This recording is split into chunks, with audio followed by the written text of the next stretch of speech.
ভাইরা বসে করে বলছে ভাই আপনারা তো সরকারি চাকরি করেন তাই না? আপনাদের 3 মাসের বেতন আটকে রাখতে হয়। আপনারা কি করেন? টাকা পান, এটা কোথা থেকে আসে? এই শ্রমিকের রক্ত জমের টাকা থেকে আসে। আপনাদের যদি 3 মাস বেতন আটকে রাখা হয়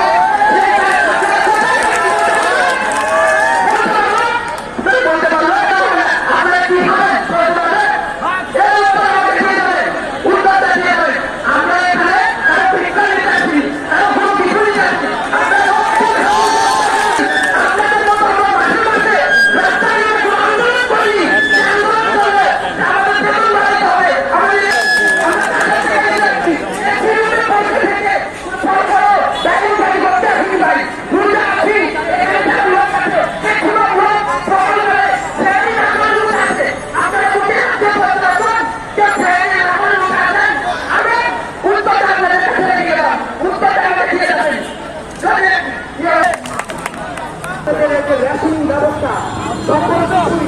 এই জনগণের ট্যাক্সের টাকা দিয়ে দেওয়া হয়।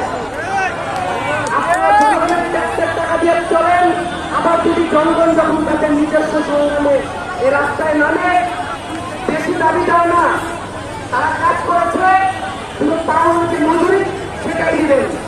সেই দাবিতে যখন নামে শ্রমিকরা, আর আপনারা আপনাদের যে যাবতীয় খরচ জাতীয় জনগণের সেগুলোটাও কিনা জনগণের ট্যাক্সের টাকা দিয়ে জনগণের টাকা দিয়ে খুলে বিরুদ্ধে ব্যবহার করেন, সেটা জনগণ কিন্তু ভালোভাবে নিবে না।